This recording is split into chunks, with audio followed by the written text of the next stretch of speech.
De retour en compagnie d'Andrea Le Sieur pour explorer les nouveautés de la scène cinématographique.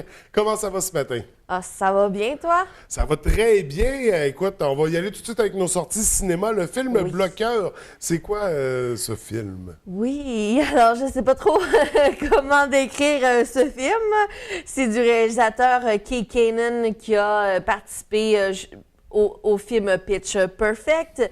Alors, c'est en fait l'histoire de trois jeunes filles qui sont en secondaire 5, qui font un pacte. Elles veulent tous perdre leur virginité en même temps lors de leur bal de finissante et leurs parents, en fait, là, qui vont agir de bloqueurs, un peu le concept du titre, vont tout faire, vont tout mettre en œuvre pour bloquer l'objectif de leurs filles respectives. Alors, un film évidemment d'humour, d'adolescents et d'adultes. Donc, un film qui a de l'air sympathique pour les... C'est ça, Pour les plus les matures. gens, oui, pour les gens plus matures. On change de style, une production québécoise très attendue, Oui. le film La Bolduc. Un peu plus dans mon genre de cinéma. Alors, du réalisateur François Bouvier, qu'on connaît quand même très, très bien, qui a fait, entre autres, Paul à Québec, la série télévisée Jérémy, la saison 2 de la série TV aussi Casino. Alors, ça met en vedette Debbie Lynch-White, Émile Proulx-Cloutier, Rose-Marie Perrault, Laurence Deschaines, Bianca Gervais, Yann Englund et beaucoup d'autres. Là. La brochette québécoise est fructueuse.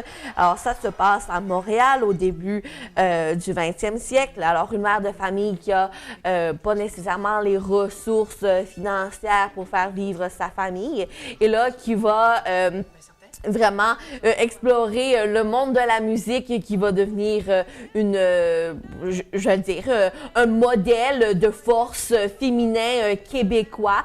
Alors, on se retrouve quand même là dans les années où ce que les femmes n'avaient pas nécessairement les mêmes droits que nous avons la chance d'avoir aujourd'hui. Alors, c'est à la fois cette bataille de mères, de femmes, de chanteuses aussi. Alors, ça va vraiment être très intéressant. J'adore les films historiques, vous le savez, je le dis à tous les films historiques.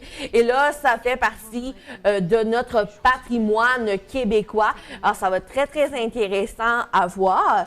Et aussi, Debbie Lynch-White qui fait ce modèle de femme. Alors, Marie Traverse-Bolduc va faire le tour du Québec dans un spectacle solo. Alors, peut-être que Frédéric, ma collègue, va pouvoir en reparler lors de son passage, mais elle va vraiment venir faire un spectacle de chant complet. Alors, pas seulement de la Bolduc, là, mais vraiment, Il était une fois est le nom de son spectacle. Alors, ça va être intéressant de voir là ce mélange de cinéma, son interprétation de chant aussi. On sait qu'elle a dû traverser une perte de poids aussi pour le personnage, pour la réincarnation du personnage. Et là, c'est vraiment fantastique de voir cette interprétation au cinéma. Donc, beau film québécois à découvrir. Sortie DVD, on a le film Figure paternelle. Oui, Figure paternelle, un autre film humoristique, cette fois-ci réalisé par Lawrence Shear, qui a fait Lendemain de veille et Godzilla, le nouveau Godzilla qui va sortir l'année prochaine. Alors, c'est avec Owen Wilson, Ed Helms, Glenn Close. Alors, c'est deux frères jumeaux dont la mère leur a fait croire, en fait, pendant plusieurs années, que leur père, leur géniteur, était décédé. Et là, ils vont partir, si je pourrais dire, main dans la main, vers les confins de leur histoire, de leur naissance, pour trouver, en fait, leur père biologique. Un film humoristique, là. Il y a pas... on voit, c'est des comédiens qui se retrouvent généralement dans des Owen comédies. Wilson. Oui. Également, le film Radius. Oui, cette fois-ci, un film qui est plutôt lourd un peu là, comme sujet. Alors, Liam se réveille suite à un accident. Le personnage a un accident de voiture. Et là, il va se diriger vers le village le plus près. Il va essayer de trouver, évidemment, pour se sauver, le village le plus près. Et là, il va décider de s'isoler, mais il va découvrir que les personnes qui vont se trouver autour de lui vont subitement mourir. Alors là, il va décider de s'isoler. Il ne comprend pas pourquoi, qu'est-ce qui lui est arrivé dans cet accident de voiture-là. Pourquoi que les gens alentour de lui, de 15 mètres, il y a une personne qui meurt à tous les fois. Alors, ça va être un film quand même psychologiquement intéressant à écouter. Donc, une situation tout roublante à vivre. Un concept très intéressant pour ce film. Oui. Et là, qu'est-ce qu'on surveille sinon dans l'univers cinématographique? Bon, on surveille des grandes sorties. Là, on a parlé, ben là, j'en ai parlé beaucoup parce que j'aime vraiment ça, du Grinch qui sort bientôt, novembre, décembre, Noël. Rien de mieux que le film d'animation. Ouais. La sortie cet été de Hôtel Transylvanie 3. Une nouvelle bande-annonce est sortie cette semaine. Grosse annonce, les 2 prochains X-Men vont être retardés.